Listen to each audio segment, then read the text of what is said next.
हाय, good morning, सत श्री अकाल, आदाब, नमस्कार, वणक्कम, जय हिंद। और मेरे दोस्तों, बीमार था और वापस आ गया हूँ। थोड़ी बहुत वीकनेस है, लेकिन पहले मैं कुछ आज आपको बातें बताना चाहता हूँ कि एक तो ये कि मेरे कुछ पहले तो बीमारी के बारे में बताऊंगा कि आखिर क्या बीमारी थी और क्यों इतना लंबा टाइम लगा। और दूसरा ये भी बताऊंगा कि कुछ चेंजेस हैं अब हमारे टाइमिंग के, क्लिनिक की टाइमिंग में, वो भी मैं आपको बताऊंगा। फाइब्रोस्कैन कैंप के बारे में कुछ चेंजेस हैं, वो भी आपको बताऊंगा। तो आज का पीरियड, आप आज का वीडियो उन लोगों के लिए जरूरी है जो मेरे रेगुलर पेशेंट्स हैं या जो आना चाहते हैं। पहले बता दूं कि मैं पिछले 3 महीने से बीमार था। हम्म, पहले मुझे H pylori severe pain abdomen हुआ, जिसमें मुझे एच पाइलोराई, मैंने एंडोस्कोपी कराई क्योंकि मुझे पहले से ही डाउट हो गया था कि मुझे एच पाइलोराई हो गया है।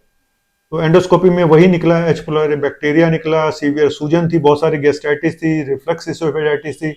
उसका ट्रीटमेंट किया, वो थोड़ा बहुत ठीक हुआ। उसके बाद मुझे और प्रॉब्लम शुरू हो गई क्योंकि बहुत स्ट्रॉन्ग एंटीबायोटिक होती हैं, रूखानी 14 दिन का कोर्स होता है। लेकिन एच पाइलोरी के बारे में ये फेमस है कि वो कभी ठीक नहीं होता है। चलिए, वो भी कोई बात नहीं।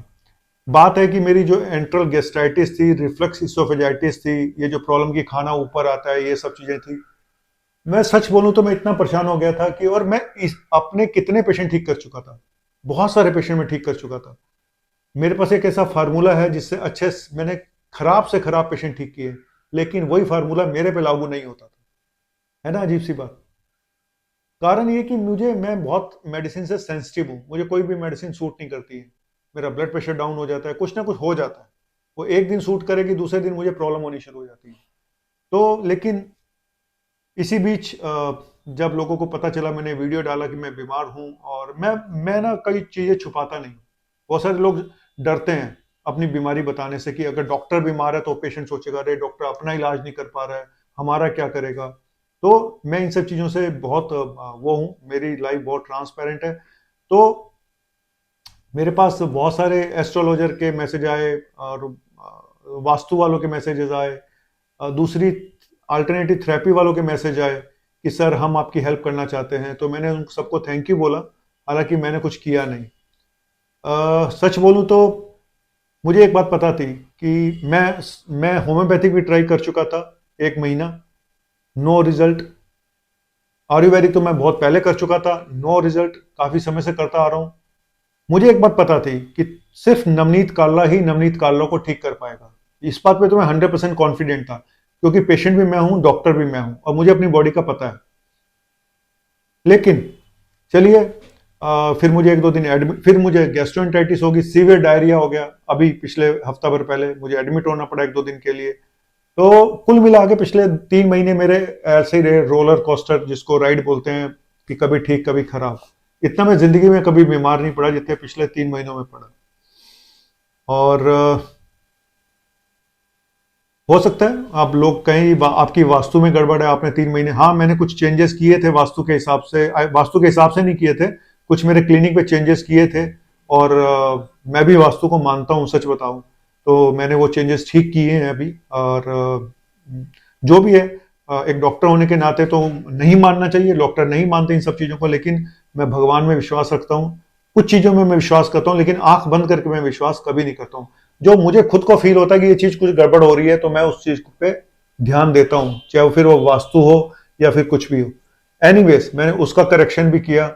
मैंने अपनी मेडिसिन पे लगातार मैं एक्सपेरिमेंट करता रहा कि कुछ तो होगा, कोई मेडिसिन तो होगी जो मेरे पे सूट करेगी नेचुरली। आखिर में मैंने वो फार्मूला खोज ही लिया अपने लिए और मैं ठीक हो गया। एक तो ये बात रही। दूसरा ये कि, और इन्हीं मेडिसिन से मैंने इतने पेशेंट पेट की प्रॉब्लम ठीक करी है, जो पेशेंट कहते हैं सर हमें कोई नहीं ठीक कर पाया और आपने हमें ठीक किया। मैं मैसेज भी दिखा सकता हूँ, वो ये बोलते हैं कि सर आपने हमारी जिंदगी बदल दी, या तुम्हारी तो बदल दी, मैं अपनी नहीं बदल पा रहा था, लेकिन अब बदल दूंगा, गारंटी है। और अब मैं कुछ और भी शुरू करने जा रहा हूँ,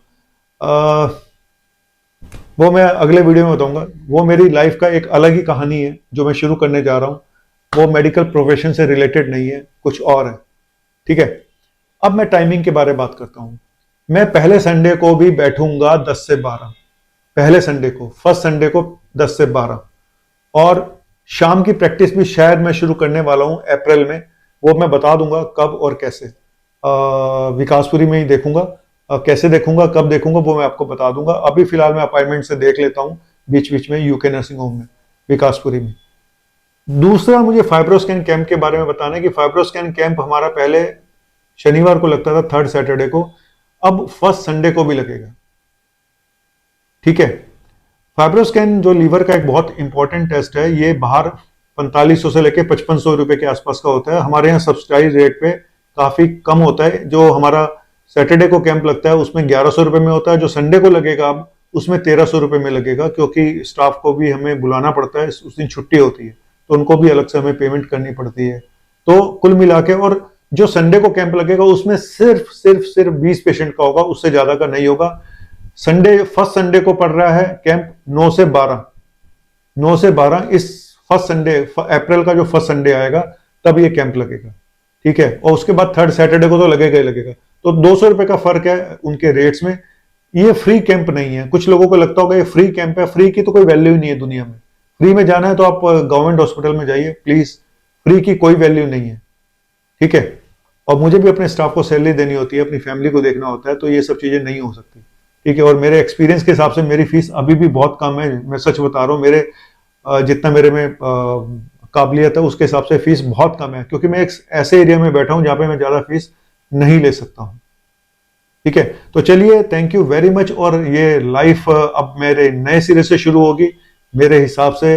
और क्या मैं नया करने जा रहा हूं वो एक मेडिकल से रिलेटेड नहीं है, वो मेरी हॉबी से रिलेटेड है, मेरे शौक से रिलेटेड है, स्टैंड अप कॉमेडी से है। जो होगा दिल्ली में, कहां पे होगा, कैसे होगा, कब शुरू करूंगा, ये फिर आपको बता दूंगा। लेकिन प्लीज प्लीज प्लीज इन चीजों को आपस में जोड़ के मत देखें कि एक डॉक्टर को स्टैंड अप कॉमेडी की क्या जरूरत पड़ गई। यार एक शौक होता है, किसी को वायलिन बजाने का शौक होता है, किसी को गाना गाने का शौक होता है, मुझे कॉमेडी का शौक है, तो उनको अलग रहने दो।